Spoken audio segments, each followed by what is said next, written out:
Hello, hello, hello, everybody. Welcome back to the spiral into the deep, dark abyss that is horrendous criminal activity in history. I'm your hostess, Madam Hellfire, or Horror and Hellfire, whatever you feel like. And today, we're back with our good buddy, Knox. Hey, buddy. Are Hello. you ready for the pain? Well, today I am not Knox. Today I am the machine. Nice. Okay, well, I'll call you the machine through the entire No, stream I'm then. just joking. Just Okay. Knox. All right. I do have to Before say we, something before we start, though. I know. You just had to make that joke. You were so jonesing to do it. Yeah.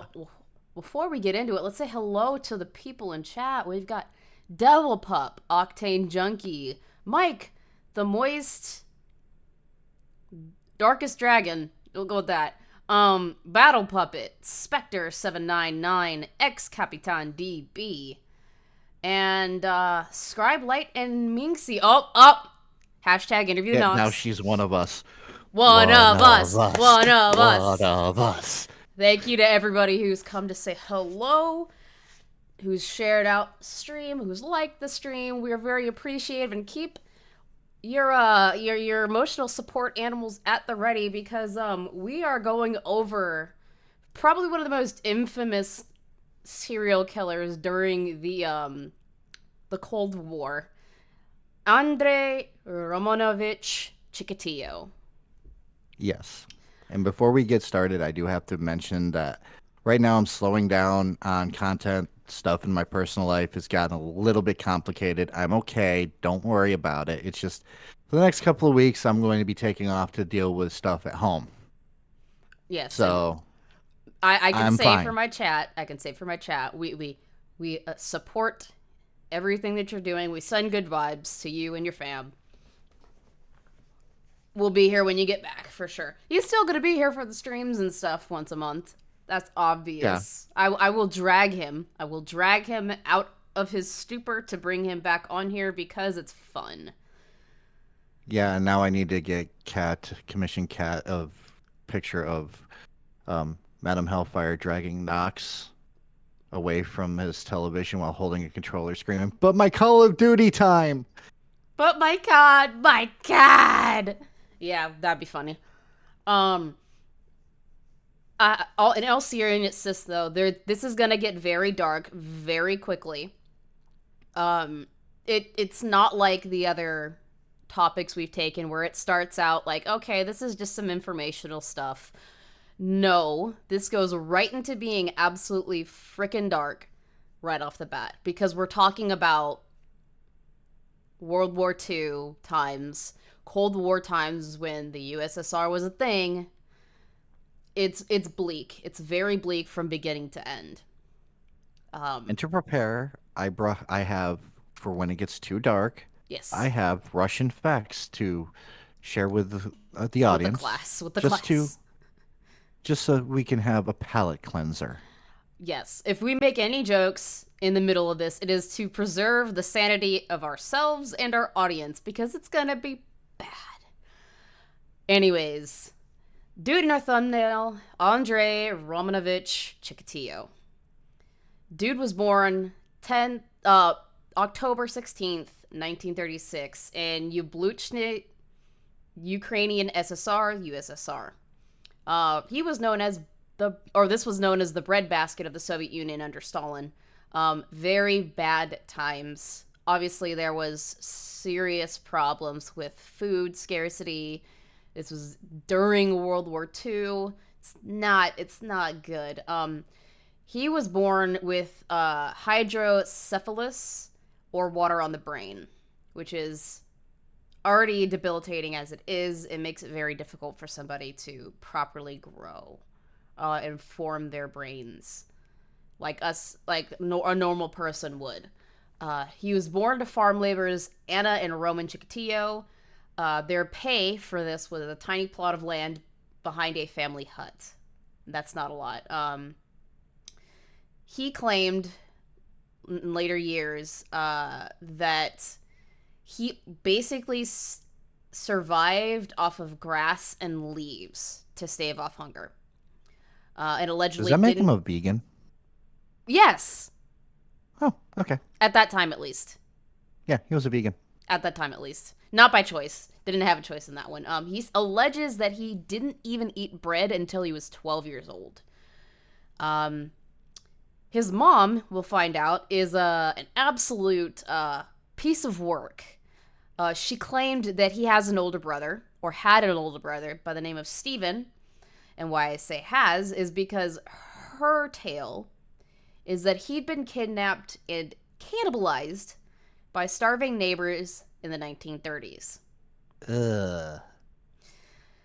Here's a quote from Alexander Bukanovsky in this New Straits Times that was published on April 20th, 1992, that stated, "On the one hand, he found it terrible and frightening. On the other hand, he had an unhealthy interest in it, and his fantasies were constantly concerned with it."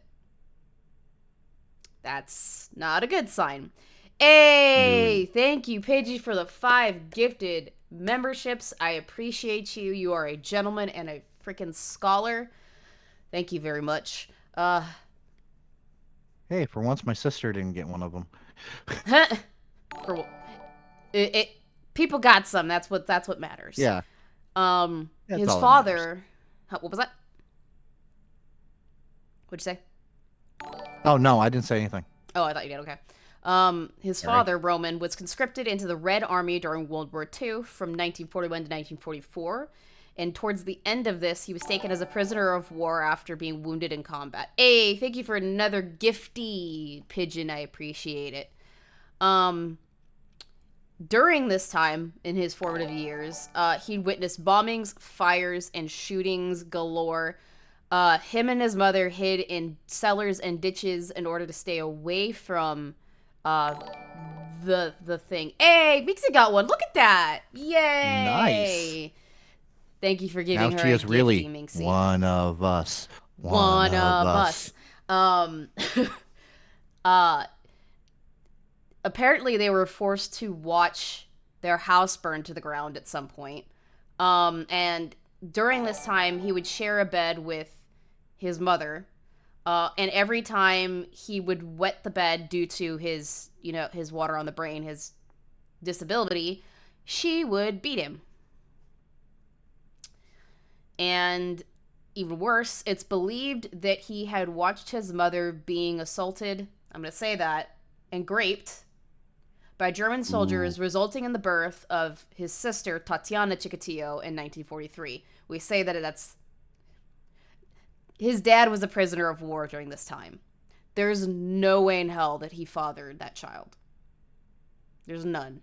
There's no way. And German soldiers did do that a lot when it came to invading Russia. There was a lot of instances of them being horrible to Russian people, and at the time Ukraine was a part of Russia.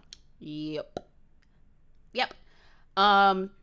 He started schooling in September 1944. He was allegedly very studious, but very physically weak from illness and hunger, to the point where he would faint at home and at school because he was so malnourished. He was constantly bullied because of how slight he was and how he was very, very timid. His sister, Tatiana, claimed that their mother was abusive, while their father was extremely kind to them.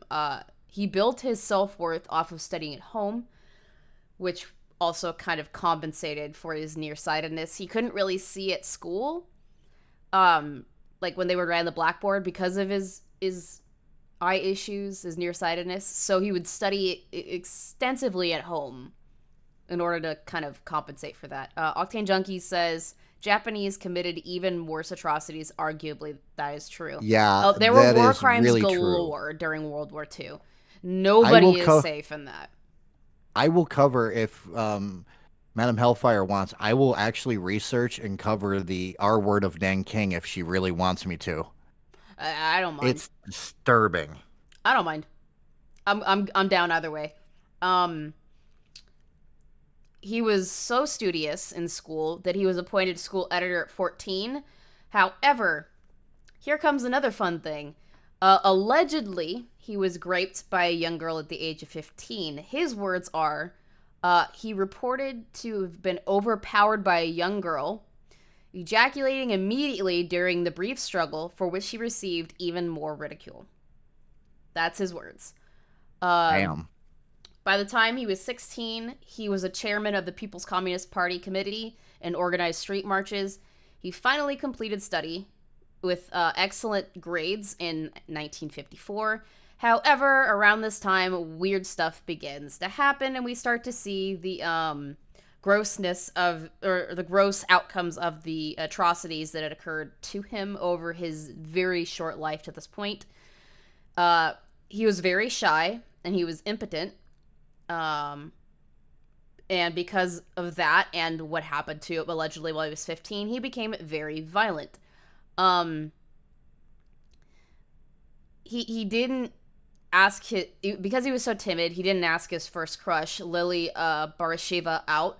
However, this violent behavior manifested for the first time when he sexually assaulted an 11-year-old friend of Tatiana and, quote unquote, wrestled her to the ground, ejaculating as the girl struggled in his grasp. Yeah. That's where it starts. The bad stuff starts on his end. After this point, he graduated from high school. He applied for Moscow State University on a scholarship, and though he passed the entrance exams with good to excellent scores, he had really shitty grades, so he ended up getting rejected out of school for that. However, he believes that he was rejected because his father was branded a traitor for being a prisoner of war in 1943 during World War II. After this point, he traveled to Kursk and worked as a laborer for 3 months before enrolling in a vocational school to become a communications technician, which he completed after 2 years.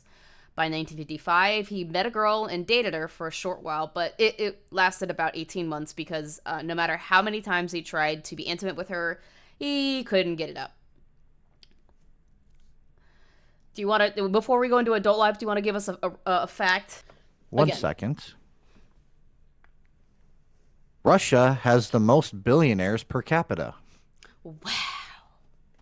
That makes a lot of sense because there's a huge disparity. I think more so there than here when it comes to social status. But anyways, on to his adult life. After this point, he relocated to Nizhny Tagil to work on a long-term construction project. I apologize if I butcher this stuff. I don't speak Russian. At this point, he took correspondent courses in engineering with Moscow Electrotechnical Institute of Communication before he was drafted into the Soviet Army in 1957. When he was drafted, he served as a border guard in Central Asia, transferred to KGB Communications unit in East Berlin, joined the Communist Party, and completed his service in 1960. Once he completed his service, he would return to his parents at the farm. At this point, they'd rebuilt their house because obviously it was burnt down at some point during the war. At this point, his being impotent was kind of outed because one of the girls that he dated for 3 months decided to talk to people about it. Quote, "Girls were going behind my back, whispering that I was impotent. I was so ashamed, I tried to hang myself. My mother and some young neighbors pulled me out of the noose. Well, I thought no one would want such a shame demand, so I had to run away from there, away from my homeland." That is a direct quote from Chikatilo in a 1993 interview. At this point, he relocated to Russian SFSR in 1961 after getting a job as a communications engineer. His sister Tatiana moved in with him, but she ended up getting married and moving out once she'd done so. By 1963, he did actually somehow get married to a woman named Feodosia Odnacheva, because his sister decided to play a matchmaker and hooked him up with her. Interestingly enough, he was able to have 2 kids. One of which was his daughter, Lyudmila, who was born from the turkey baster method. Yeah. Of sorts. He would do his thing out externally, and Theodosia would use her fingers. Yeah. Yeah, I don't know how that works, but anyways, I don't either. um, maybe his sister thought a wife would fix him. No, it didn't. I'm going It to agree didn't. with Mixie. Holy sweet baby kittens. Yeah, yeah. I told you this would be dark, guys. I'm sorry, but I'm not sorry. I warned you. Um, although albeit that's more gross than dark. Anyways, he had a second child, Yuri, that was born in 1969, 4 years later. He would enroll in Rostov University as a correspondence student in 1964, studying Russian literature and philology, which is the study of Philology. language. Huh? I think it's philology. I don't know. No, I think it's philology, which is the study of language and oral and written historical resources. After this, he got a job managing regional sports activities during his studies and graduated in 1970. After that point, he became a Russian language and literature teacher in Novoshatinsk. I don't know how to pronounce that. But I'm just gonna say that Russian language to me sounds like they're always sneezing, so yeah, yeah. I don't know. And apparently he was a very ineffective teacher because he just couldn't keep his students in line. And he's gonna be back to being a bad person because he started with messing with his students. Yeah. The first reported incident was in May 1973 when, in a school pool, he approached a 15-year-old student and groped her chesticles and her, hoo hoo. hoo-hoo-ha, yeah. And apparently he got off whilst she was struggling. You guys see a pattern? I think you should see a pattern. There's another incident in 1973, and I'm gonna read another quote from him. She was an older girl in the senior class. Her name was Ultseva, I think. She was already developed in everything. She had breasts and all. Something started to gnaw at me. This is what I hadn't had, a youth, a childhood, and there she was, sitting like that with her legs open. Well, I spanked her legs on the rear end and on her breasts, then I locked her in the classroom. Quote unquote. He was allegedly seen fondling himself while students were in the room by other teachers. He was known to enter girls' dorms at night when checking that they were present during the evening. He would give girls gum to try and groom them. Basically, he would give them gum and like, hey, I'm your friend, and eventually they would get close to him and he would assault them that way. Eventually, he was confronted by the school director in a formal meeting and told to either resign voluntarily or be fired. To which he decided, okay, I'm going to leave on my own, but ended up just getting, rehired to another school in 1974, which he lost 4 years later in September 1978 due to staff cutbacks. Unfortunately, just a few months later is when he started his spree, we'll say. Yeah. Do you want to give another fact before we do that? Okay, hang on 1 second. Russians are taught not to smile in school. Okay. Alrighty. His very first murder that we are aware of that he's copped to and been charged with was that of 9-year-old Yelena Zakhtnova. And this happened December 22nd, 1978. He would lure her to a hut he purchased on her way home from an ice skating rink, attempt to assault her and rape her, but didn't work because he was impotent. And because he got so angry about it, he choked her and stabbed her 3 times in the abdomen before he blew his load. She said something hoarsely before she was strangled into unconsciousness, and once he found she was dead, he threw her into the Grishevka River. She was found 2 years later, and upon her being found at the scene, several pieces of evidence were also collected. There were spots of blood close to the fence by the house where the crime occurred, Neighbors would state that Chikatilo was present at night of the murder. A backpack was found the opposite side of the river at the end of the street, showing from where she was thrown. And a detailed description of Chikatilo was given to police by a witness of him at the bus stop where the victim was last seen alive. He was actually detained by the police and questioned about the murder, but was let go. And unfortunately, another man named Alexander Kravchenko, 25 at the time, would be wrongfully arrested, sentenced to prison, and executed by firing squad in July 1983 for the murder. And from this, we've gathered that Chikatilo could allegedly only get it up by stabbing and slashing at women and children to death after murder. Because it's a simulation of penetration. After this... Go ahead. I just was like, it's a 9-year-old girl, so I tend to get triggered. Everybody's triggered. I don't like talking about it, but it's needed in order to get a full breadth of what he did. At this point, he stopped teaching in March 1981 due to complaints of child molestation, and begins a job as a supply clerk for the Rostov construction materials factory, which required him to extensively travel across the Soviet Union to purchase raw materials to meet production quotas.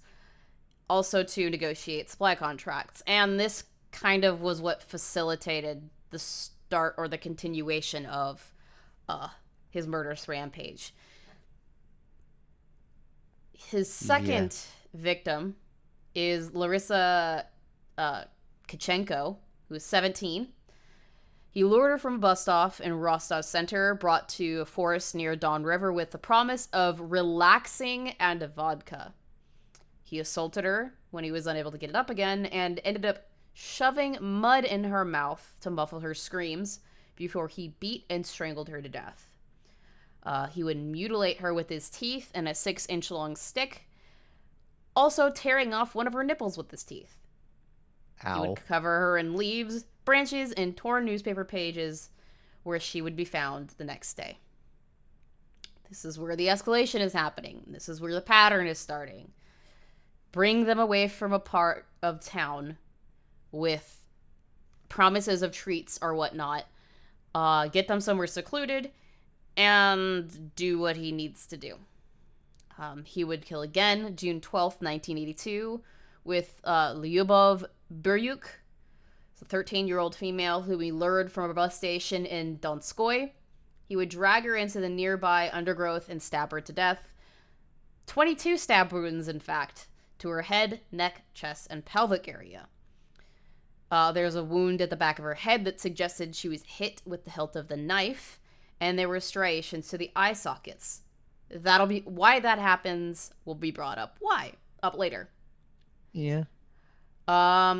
He did his thing on her body and left her there, to which she was found on the 27th of June in 1982. July 25th of 1982, he would kill once again Lyubov Volobuyeva, 14-year-old female. He would kill her in an orchard near Krasnodar Airport, and her body would be found on August 7th, 1982. The first male victim would be on August 13th, 1982, with Oleg Pozideyev, a 9-year-old male that he would kill in the woodland near Inem in the Republic of Adygea. August 16th, 1982, 3 days later, he would kill Olga Kaprina, who was a runaway from Semikarakorsky district. She was 16, and she was killed in Kazachi Lagaria. Her body was found on my birthday. I wasn't born yet because it was 1982, but October 27, 1982. Well, there's an interesting one coming up that's one day before my birthday. Yeah, isn't that great? On September... That just scares me. Yeah. Just drill a hole in the roof of your hubby's office. Yeah, it's not directly underneath. That's the problem. I can't do it that way, unfortunately. On September 8th, 1982, he would kill another woman, an 18-year-old by the name of Irina Karabelnikova. God damn. She was a vagrant, It or a is. harmless person, and she was lured from the Shakhty station, and her body was found September 20th, 1982. On the 15th of September in One day before my birthday. 1982, Sergei Kuzmin, 15-year-old male, a runaway, was found and killed in a woodland by Shakhty Station, January 12th, 1983. And by the time he was found, there was no soft tissue left in the remains for whatever reason. It could have been most likely the weather and animals getting a hold of it. But initially, they thought he was a girl.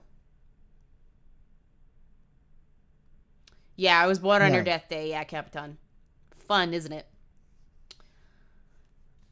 On December 11th, 1982, looks like the final kill of 1982 was 10-year-old Olga Stalmachenok, who was riding a bus home from piano lessons in Novoshakhtinsk.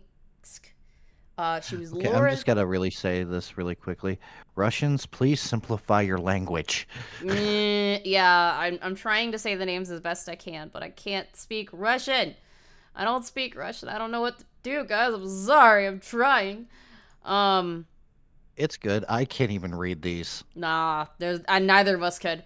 But she was lured to a cornfield, stabbed 15 times in the head and abdomen. Her chest was ripped open, and her lower bowels and uterus were excised, meaning they were pulled out of her body. Ew. Her body would be found April 1983, which is like 4 months later. After that killing, or around that killing, police started to track all of this and go, okay, this might be a serial killer. At this point, they'd realized that there was a serial killer on the loose, and Major Mikhail Fesov would head the police team sent to Rostov-on-Don for Operation Forest Path.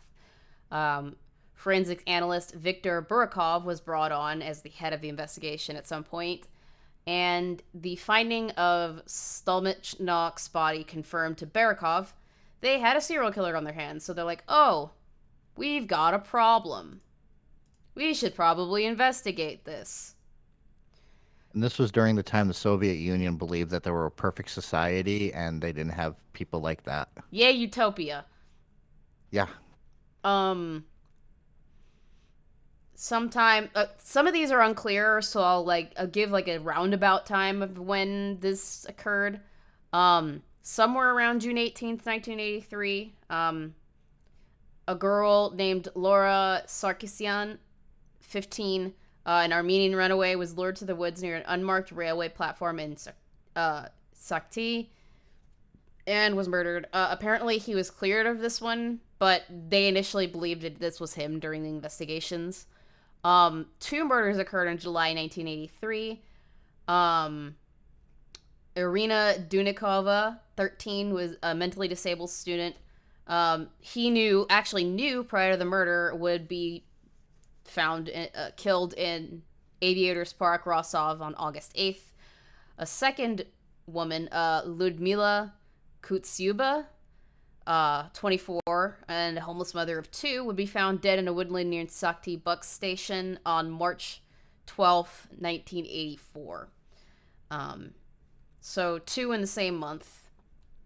And sometime after that, and beginning of August 1983, another unknown female victim between the ages of 18 and 25 would be killed.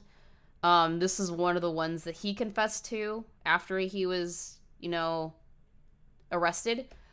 He states that he had encountered her at Novoshakhtinsk bus station and said that she was trying to find a male client with the car. Her body would be found October 8th, 1983. On August 9th, 1983, 7-year-old Igor Gudkov, the youngest victim, and the first male victim they actually linked in the investigation, would be killed, and his body would be found in Aviators Park as well. sometime between September 19th and October 27th, 1983. Wow, that date is really bad in this time period. Uh, Yes.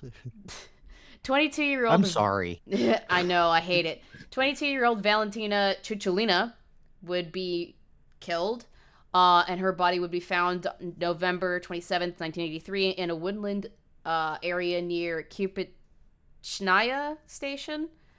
By this time, the killer, Chikatilo, was believed to be one of three things: a black market organ transplant harvester, part of a satanic cult, or a mentally ill person.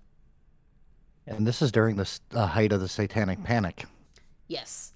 Police focused on former psych ward patients convicted of being mentally ill because at this time, being mentally ill is not good.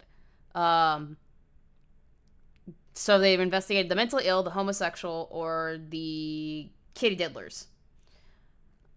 They would interview a multitude of these individuals and utilize sex offender records to pick them out. And every single one of these interviews would be logged in a card filing system.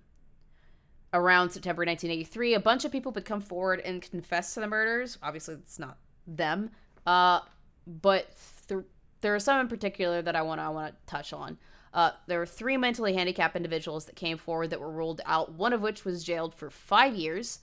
And 3 known gay men would be, and a convicted sex offender would end up offing themselves because of how heavy-handed the investigators were in their tactics to try to interrogate them. The only good thing that came out of this kind of investigation was that a total of 1,000 unrelated crimes would be solved through this. 95 murders, 140 aggravated assaults, and 245 rapes. Good job. Yeah, but they Not. didn't get the one that they should have. Exactly. Good job, not. His murders resume on my birthday. October 27th, 1983. Can I just say beforehand, really quick? Mm-hmm. Your birthday is now special nowadays. Back then, Yes. it sucked. Your Sucked birth ass. made it better. Yeah. Well, let's not blow smoke up my butt. No, let's not say that. I'm just trying to make you feel better. I know. It's not working. Thank you, but it's not working. On October 27th, 1983, 19-year-old Vera Shevkun, a lady of the night, was killed in a mining village near Shakti. Her body would be found 3 days later, but this time her eyes were not removed. Up to this point, most of the eyes would be like damaged or removed from the victims that he had. 2 months later, on December 27th, 1983, 14-year-old Sergei Markov would be abducted and killed. He was a Gukovo schoolboy, lured off of a train to a rural station near Novokirksk. He was emasculated, meaning his was cut off. He was stabbed over 70 times in the neck and upper torso. He was eviscerated, and his body was found January 4th, 1984. Hi, Nintendo. Welcome to the shit show. Oh, we're not even close to being done, guys. Not even close. Yeah. On January 9th, 1984, 17-year-old Natalia Shelopinina, a close friend of Olga Kaprina, another victim, would be found in Aviators Park, dead. February 21st, 1984, 44-year-old Marta Rybenko, the oldest victim, would also be found in Aviators Park, dead, on February 22nd, 1984.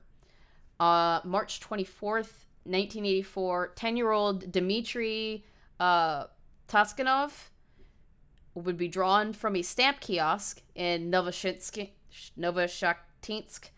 thinking he was a photo stamp creator. Was also seen by several witnesses walking away with him, and would be killed and found March 27th, 1984. On the body, there was around the body, there was a footprint, and on the body, there was semen and saliva on his clothes. Yeah. On the 25th of May, 1984, Tatiana, a 29-year-old girl, and her daughter Svetlana Petrosian, 10, would be killed. For, I think, the first and only dual murder. Tatiana actually knew Chikatilo and had known him since 1978. She was killed in front of her daughter, and then once she was dead, he would chase Svetlana down and murder her with a hammer. She would then be decapitated, and both bodies would be found July 5th, 1984, in a wooded area outside Shakti. Very sad. Very fucked up. Do you got a fact? Yes, hang on. Russia has 11 time zones. Wow. That is a lot of time zones. It is a lot of time zones. That's a lot of time zones. And back to the fun. On June 22nd, 1984, 21-year-old Elena Bakulina would be stabbed to death and covered in leaves and branches. Her body would be found on the 27th of August, 1984, in the Bogasensky region of Rostov. July 10th, 1984, 13-year-old Dmitry Ilarionov would vanish on the way to get a health cert for a summer camp, would be killed, emasculated, stabbed a multitude of times, and his body would be found in a cornfield August 12th, 1984. On July 19th, 1984, Anna Lemesheva, 19-year-old student, would disappear on the way home from a dental appointment, and her body would be found near Kirpichnaya station. Allegedly... He's escalating at this point. Very much escalated. He's killed a lot of people. This one is alleged. It's believed that he's, attached to this, but not necessarily. It hasn't been proven. He allegedly would kill Sirmite Tsana, a 20-year-old female from Riga, Latvia. And her body would be found September 9th, 1984 in Aviators Park. I say this was alleged because he did confess to it, but then he recanted it. Around this time, he would be fired from his clerical job due to an accusation of stealing 2 rolls of linoleum, which was filed February 1984. He was asked to resign, but he refused to do so, and eventually would become another supply clerk in Rostov, August 1st, 1984, which he would immediately the next day resume killing. As on the 2nd of August, 1984, he would kill 16-year-old Natalia Golosovskaya. She would vanish during a visit while visiting her sister in Novoshatinsk, and was found in Aviators Park. Notice the Aviators Park has popped up quite a bit. Yeah. On August 7th, 1984, 17-year-old Lyudmila Alexeyeva would be lured from a bus stop with the promise he would direct her to Rostov's bus terminal and taken to Don River, where she would be slashed 39 times, mutilated, disemboweled, have her upper lip removed from her mouth post-mortem, and her body would be found August 8th, 1984. Sometime between the 8th of August and the 11th of August of 1984, another unknown female between the ages of 20 and 24 would be taken out on a bus trip. Out on a bus trip to Uzbek SSR. He ran into her at the bank of Churchik River, and her body would be found August 16th, 1984. August 13th, 1984. 10-year-old Akmarol Sedalieva, a runaway from Alma-Ata, Kazakh SSR, would be lured off a train in Tashkent, bludgeoned and stabbed to death, and her body would be found in a cornfield. August 28th, 1984, 11-year-old Alexander Chepel would be found on the banks of the Don River near Alexeyeva was found, another victim. He was strangled, emasculated, his eyes were gouged out, he was nude, and his body was found September 2nd. He was killed on August 28th. September 2nd, he was found. 4 days later, September 6th, 1984, 24-year-old Irina Luchinskaya, a Rostov librarian, would disappear on her way to a sauna, and her body would be found once again in Aviators Park. So it gets kind of worse on the end of the investigators. How did this guy learn a living being this busy? I have no idea. But he was actually arrested again, or he was like arrested officially. Like after the first murder, he was questioned and let go, and now he's arrested and still wasn't connected to anything. On September 13th, 1984, he was seen trying to talk to young women at the Rostov bus station by two undercover detectives and followed through the city. While they watched him rub his crotch on women in public places. And they still didn't arrest him for that. He was allowed to do that until later in the day, where he was arrested at a Central Market. And on his person, they found a 7.9-inch blade, several lengths of rope, and a jar of Vaseline. Boy, I wonder what he was going to do with all of that. Well, he's obviously going to be using it for not good things. Yes. At this point, he was held under investigation for the theft of the employer that he'd been accused of, and his blood was taken, but it didn't match the samples for the victims being tracked. 6 of them at this point. Although there's quite a bit more, obviously. He was noted as type A, but the semen that was found was noted as type AB by examiners. I wonder why that is. We'll find out later. Indeed. His card was added to the 25,000 card index, and he was released due to the blood type not matching. He was, though, found guilty of theft. His membership of the Communist Party was revoked, and he was put in prison, supposed to be for a year, but he was released December 12th, 1984. A couple months later. Yeah. Russian prosecutor's office officially connected 23 murders to one case and dropped charges against disabled youths previously held after confessing October 8th, 1984. That's the good thing. So while he was in prison, all the people that were being held for this stuff, because they were disabled, were cleared. But after he was released, he was able to get a new job with the supply department of a Novocherkassk locomotive factory, which means he travels again, which means he murders again. August 1st, 1985, 18-year-old Natalia Poklistova will be lured away from a railway platform near Domdedovo. That's a fun word, Domdedovo Airport. She would be taken to the woods near Vostriakovo. I don't know. She would be bound and stabbed 38 times in the neck and chest before she was strangled to death. She was found about 200 meters from her home, August 3rd, 1985. At this point, investigators were kind of dumb. They thought that the killer was traveling by air. They figured he was commuting, but they didn't get the right manner. At this point, he's traveling by train. They thought he was traveling by air. So what they did was they got the Aeroflot flight records of all passengers commuting between Moscow and Rostov between late July and early August of that year. He's not on it. They didn't find him. So he kept killing. August 27th, 1985, Irina Guliyeva was taken to a grove of trees near Chokty bus station and killed. She was found the next day, and her wounds linked her to the other victims.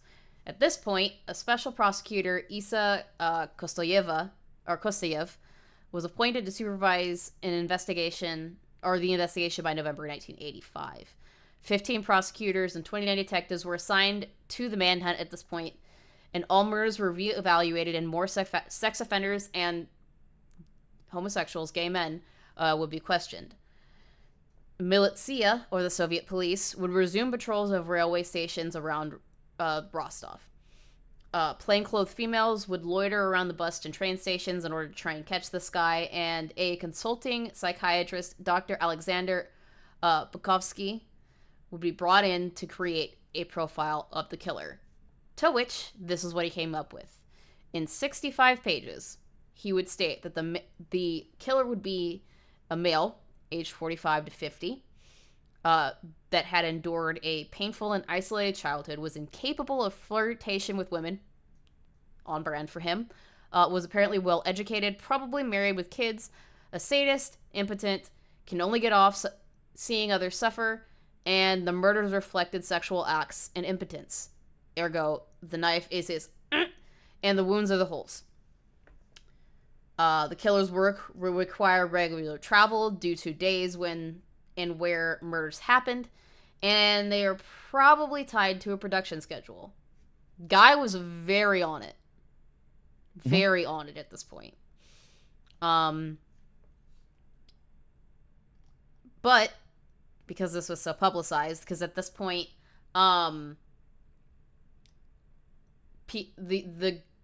government initially had control over the press. Now around this point, they started to have the press become privatized, so it's becoming more public.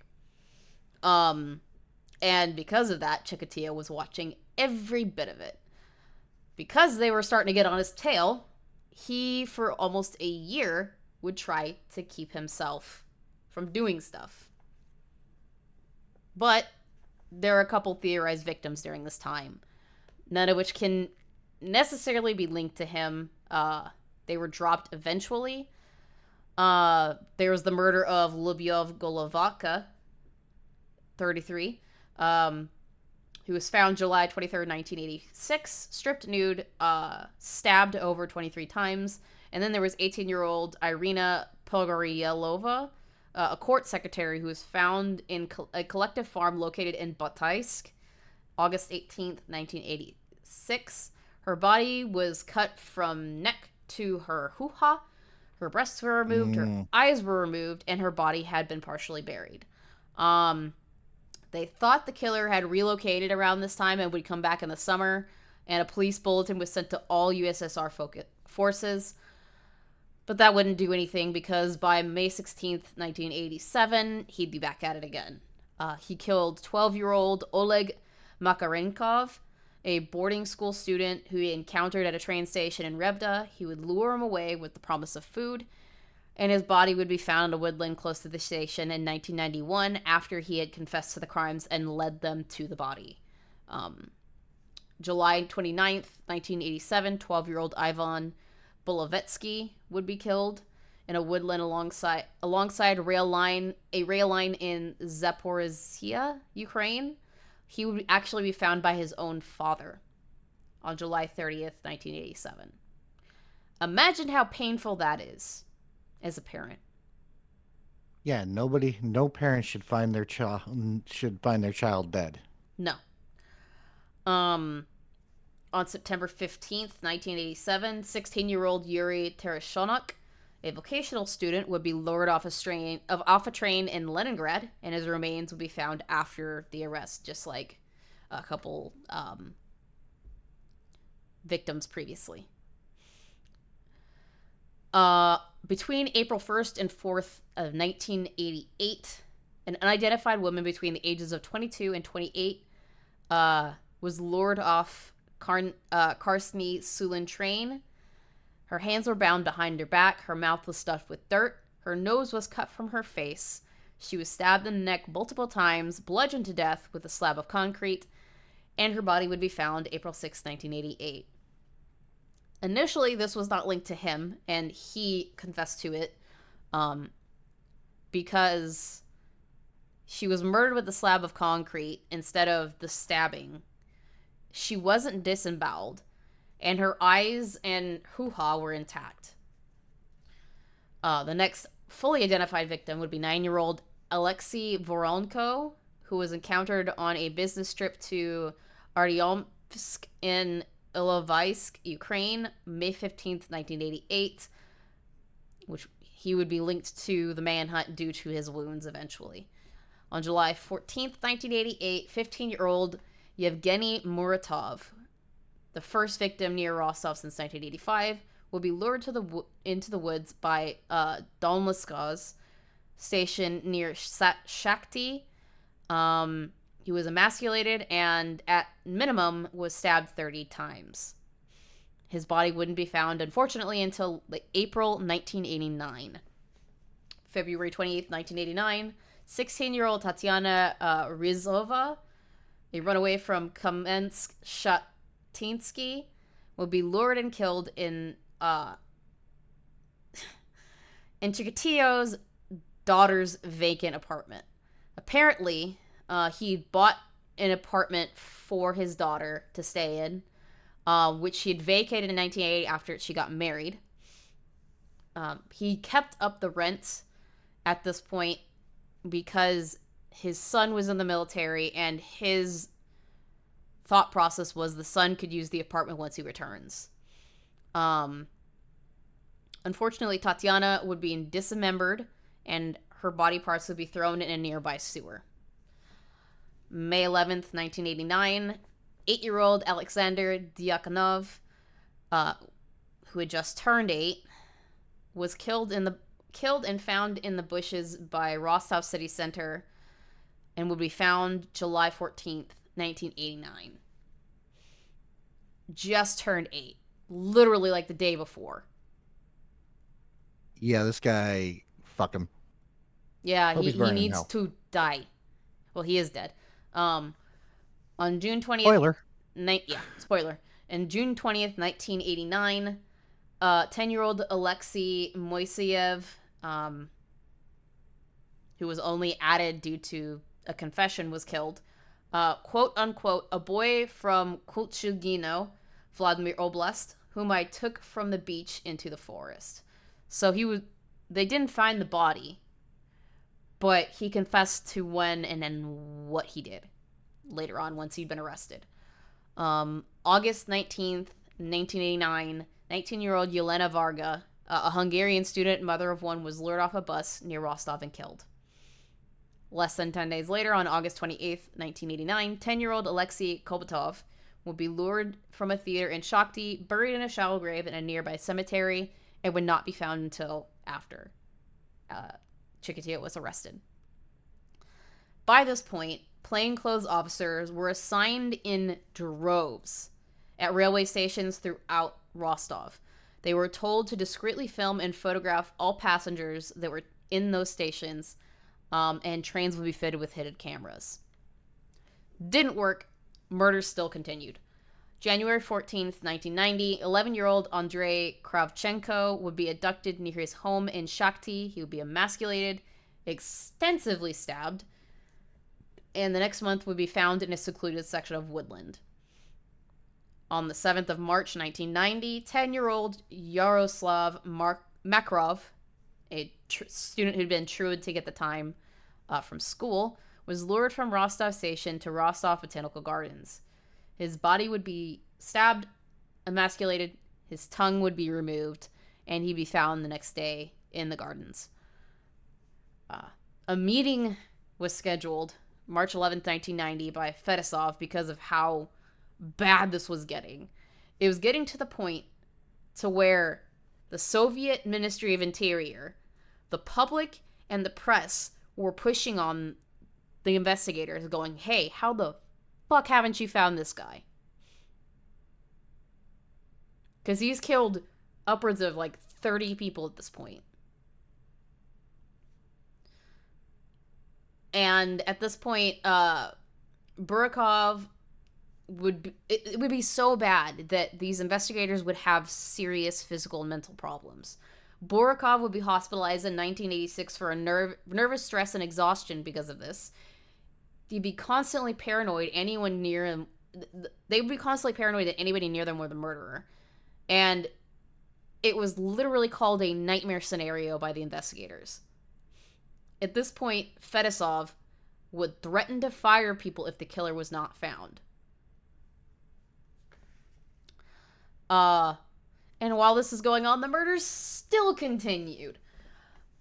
On April 4th, 1990, 31-year-old Lyubov Zuyeva, who was traveling from Novocherkassk to Shakhty, was lured off a train and into the woodland near Donleskov Station and murdered. Her skeletal body would be found August 24th, 1990.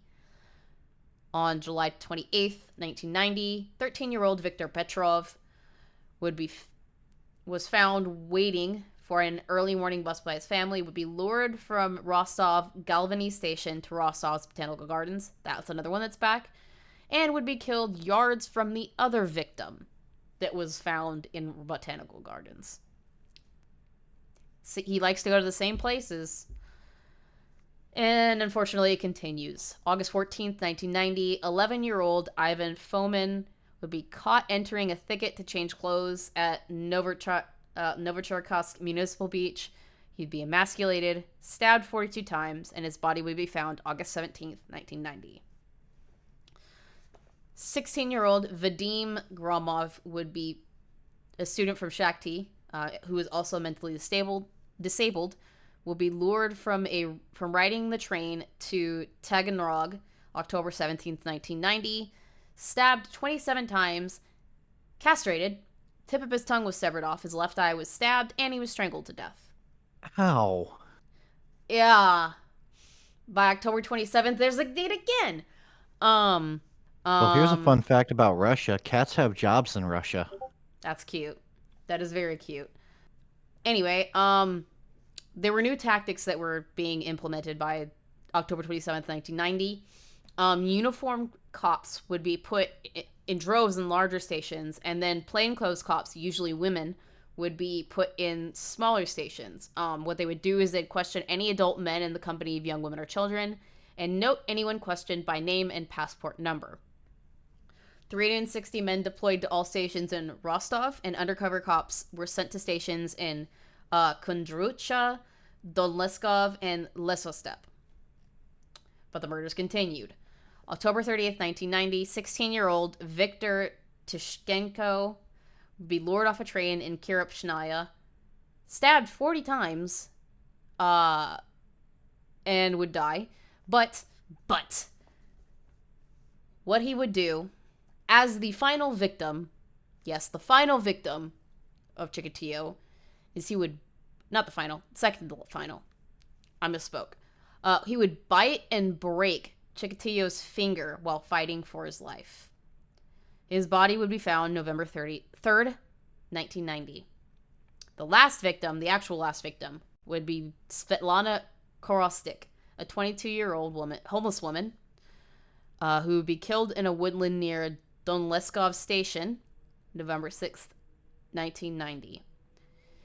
Her body was found mutilated November 13th, 1990, and she would be his final victim. We're up to 50 victims plus. But finally,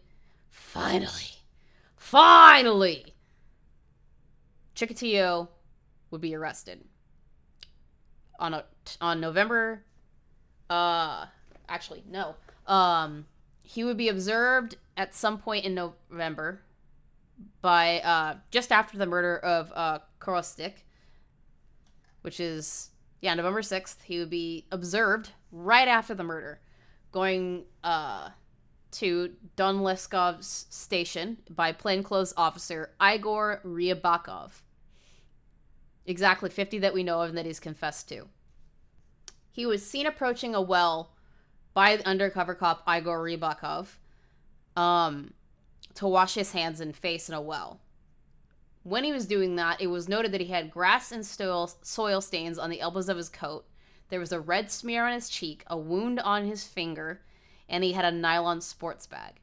He would be questioned and taken in a report was taken after returning to the station for this. Investigators noted the name once they saw that, and noticed that it had popped up multiple times since 1984, which meant something's up. So he would be officially put under surveillance November 14th, 1990, and observed starting conversations with lone young women or children. And if somebody would break the conversation off, he would go off for like a few more minutes and then come back to try and talk to somebody else. So he moved a lot when it came to this stuff. He stuck and moved. He would officially be arrested November 20th, 1990, when he was seen leaving his house with a large jar. He'd fill the jar with beer at a small kiosk in a local park. Holy crap, you can get beer at a local park in a kiosk? Yeah. And then he would wander... I know why. Yeah, I don't. He would wander In around. Oh, go ahead. I was gonna say in Russia, beer is considered a soft drink. Yeah, yeah. He would wander around with this beer in Novocherkassk, trying to lure children on his way around. Eventually, 4 plainclothes officers would pick him up after he was leaving a cafe. He tried immediately to talk his way out of this arrest, but was strip searched, to which a knife and 2 lengths of rope were found. He also had the injured finger, which they discovered was inflicted by Tishenko. The fingernail had been bitten off, and he tried to self-treat that with iodine, which didn't work. His blood was taken, and he was placed in a cell in KGB headquarters with a police informant. The blood test was run again, and once again, his blood and saliva did not match the samples they had for the murder sites or crime scenes, whatever you want to call it. Here's the funny thing: his blood and saliva was type A, but his semen type was AB. So he had a different blood semen type to the blood types and saliva types. Weird, I think they right? call that chimera. Yeah, it's kind of weird. Thing. His interrogation would begin on November 21st, 1990. Does that mean he had the knife and rope up in black sun? I don't know. Yeah, chimerism. It is really weird. Yeah, it's chimerism. I think it's I think it's rare too. It's not very often that you see that. If I remember, because in researching this on my own time, chimerism is caused when you're actually supposed to be a twin, but the cells for the other twin just kind of merge with yours. Yeah. It's very odd. So think about it. He could have been a twin. Yeah, it's possible. But he was interrogated by Isya Kostyev. They would try to elicit a confession by leading him to believe that he was in need of medical help, and they wanted to give him some kind of hope that there was an insanity defense. Even doing this, he would continue to deny anything but molesting the pupils during his teaching career. Several essays were provided to investigators that revealed issues in line with his psych profile that was given, the 65-page psych profile that was given. Direct questions about mutilations would put Chikatilo on the defense, and he would just shut down.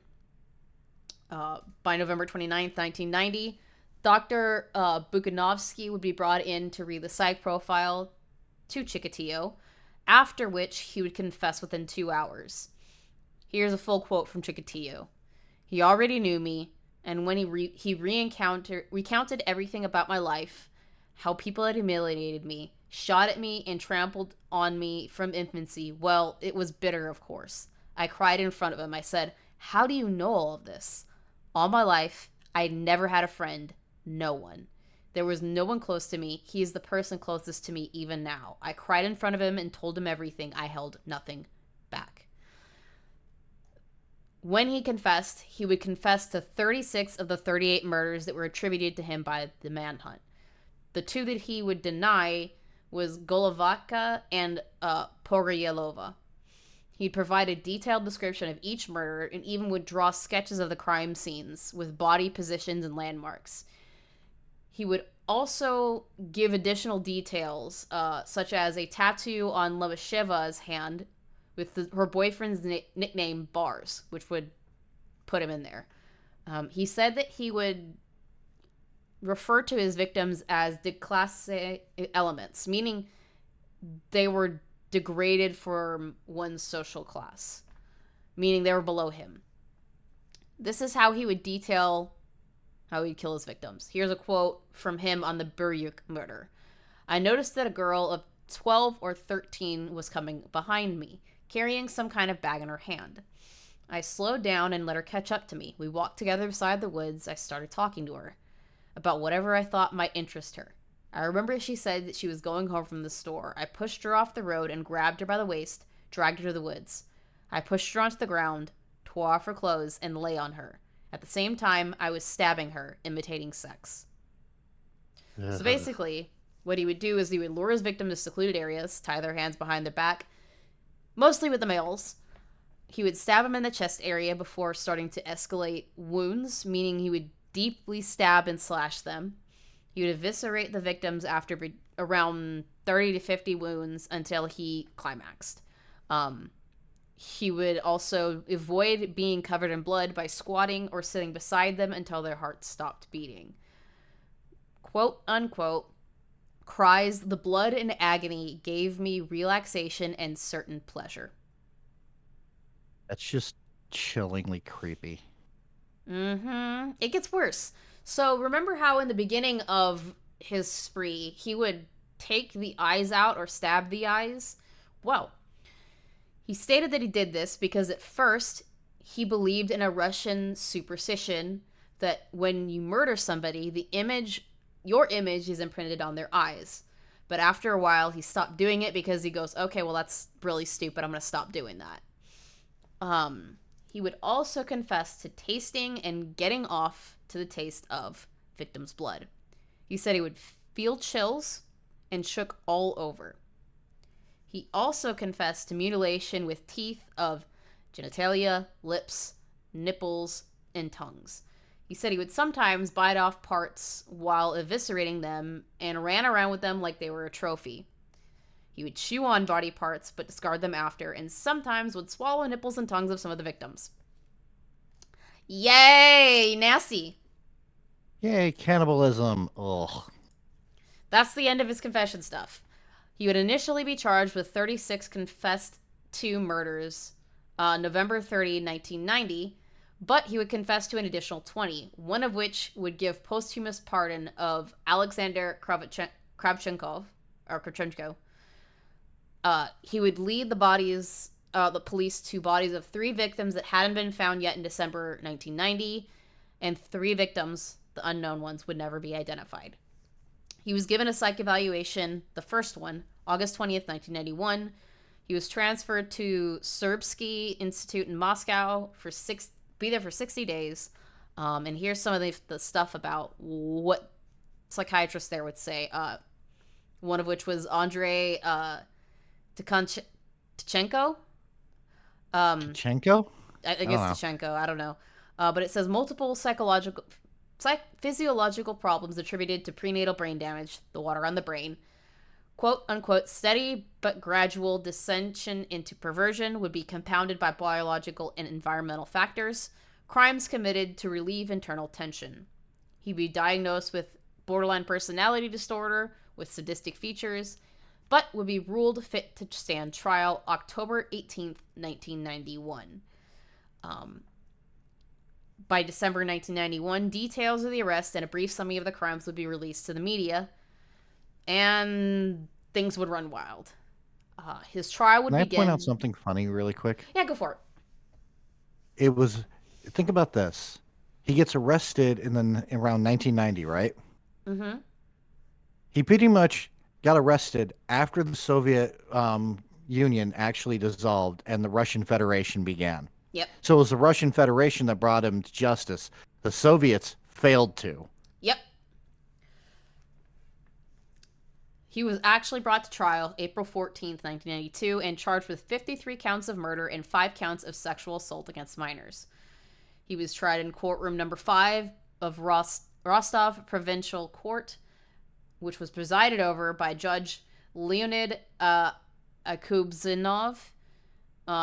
This was really the first major media event post-Soviet Russia. And nobody to this point had seen what Chikatilo looked like until this particular trial started. He was kept in an iron cage in the corner of the courtroom to keep the victims' families from attacking him. And the trial would actually start April 16th, 1992, with 2 days spent reading each charge in the indictment, and relatives, after hearing all of this, would faint or break down when their loved ones' murders were revealed. During the trial, it was announced as an open trial because, quote unquote, let this trial at least teach us something, so that this will never happen anytime or anywhere again. Obviously, serial killers have been around for the longest time. Mm-hmm. It started with Chikatilo being asked to stand and state his date of birth, and he would be questioned in detail about each charge. However, this was a pain in the butt because he would be very dismissive, particularly about nature of wounds and ruses used to lure victims. He would get really pissy when accused of stealing from the victims. And when asked about indifference to lifestyle and gender, he would say, "I do not need to look for them. Every step I took, there they were. It was all a matter of chance of who was riding and walking near me or at the station." He was such a problem. He would constantly be told to shut up and would shut down about being crazy when trying to push insanity defense. The nature of this had defense lawyer Marat Kababulin jumping in, meaning they had a problem with him being shut down when he's saying, "I'm insane. I'm guilty by reason of it, but are not guilty by reason of insanity." Eventually, he would be returned to his cell for disrupting court proceedings, and he would be done. That would happen quite a bit. On April 21st, 1992, he would request that Bukanovsky would testify about his psych profile, which was denied, and that caused Chikatilo to stop answering questions altogether for 3 consecutive days. When he did speak up, he stated his presumption of innocence was violated, and he wouldn't answer any more questions from the judge. Because of this, and because of his defense pushing back so hard, proceedings would be adjourned for 2 weeks, and a second psych eval would take place. Things would resume on the 13th, May 13th, 1992, with 6 confessions being retracted, and claimed 4 further victims were not included in the indictment. So he retracted 6 and then added 4. So weird. Another psych eval after that one that we already had was requested and rejected, and then the defense would outwardly come out to confront the judge and say, "You are unfit to stand trial because you are biased."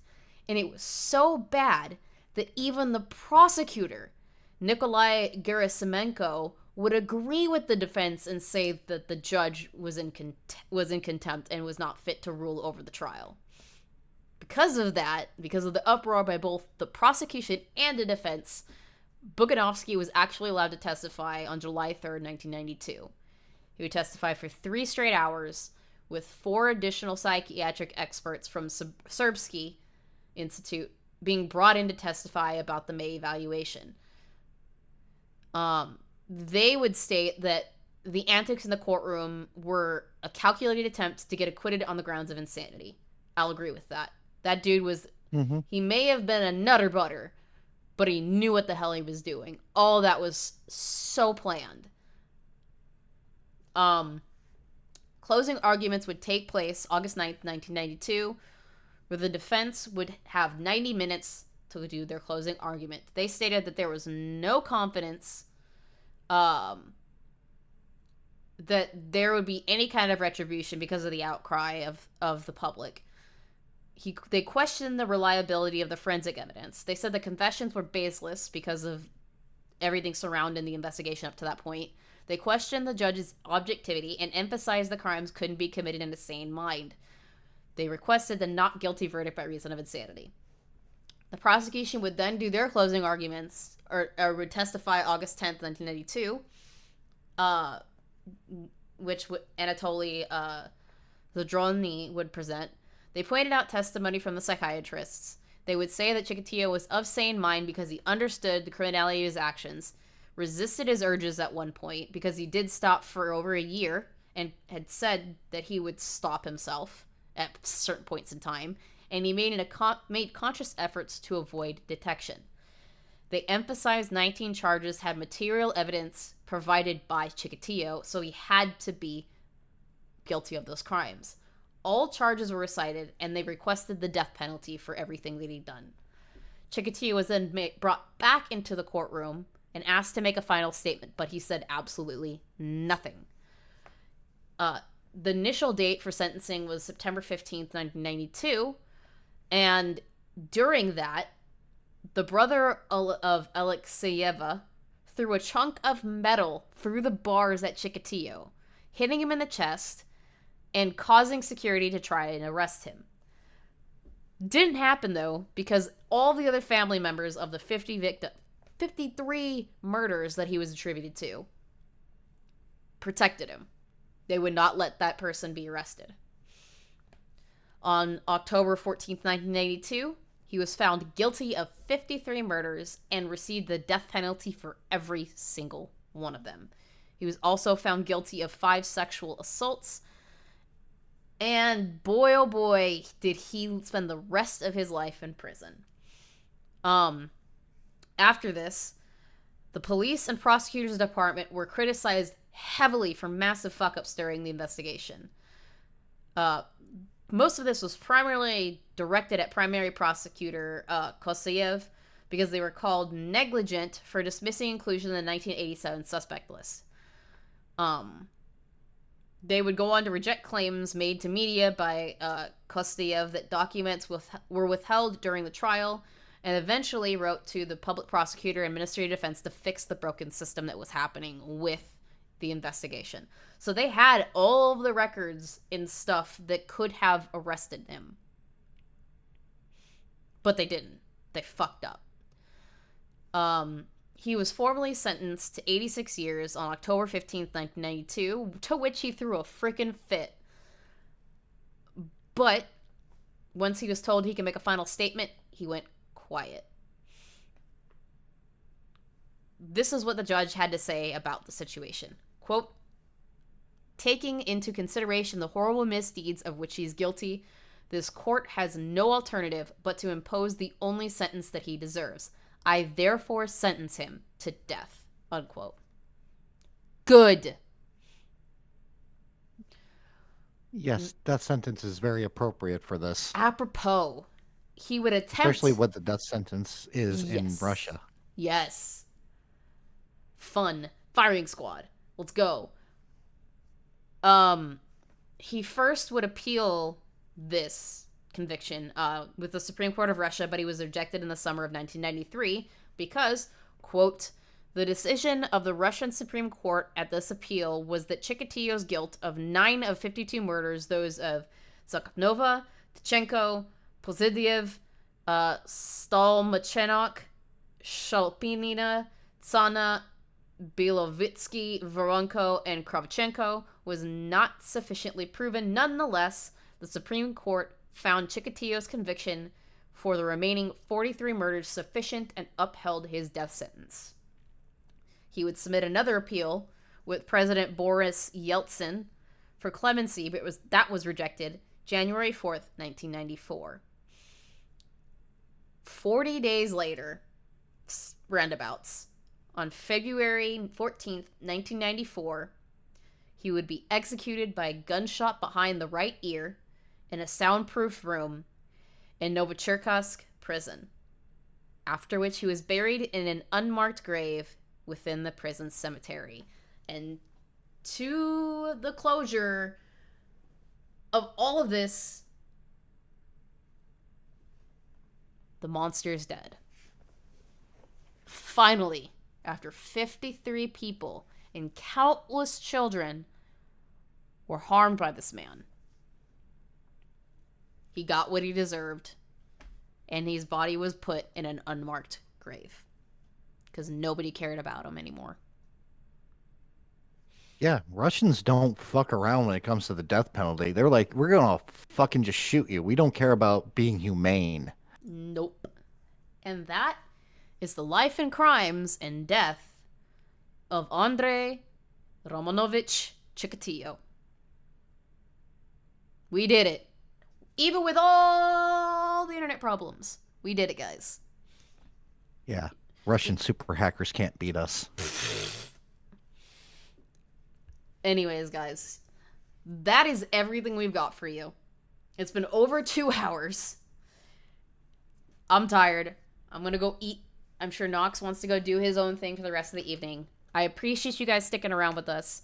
I'm gonna bring this down and then re-upload it as a video that's edited together. So I will remove links to the actual stream itself, but we did it. We got it. Indeed. You got anything to say? Now you're just making me want to actually research the Monster of the Andes, which has a longer freaking list of victims. Do it. I'll leave it up to the chat. Do you want to listen to a freaking about a serial killer who killed 300 kids? We'll do something. We'll do something as a vote or something later. But Pidgey for 5. May he be forced tap dance on 1,000 degree metal Legos to Baby Shark for all of eternity. I've already done H.H. Holmes Octane. You're gonna have to go find that one in the list. I've already done it. Anyways. Oh crap! They want me to do the Monster of the Andes. Okay, I'll do it. Do it. But after the next one, I'm researching for it because we're going to be discussing stalkers in June. So therefore, I have already somebody. Alrighty. Anyways, guys, you have a wonderful evening. Thank you again, and sweet nightmares.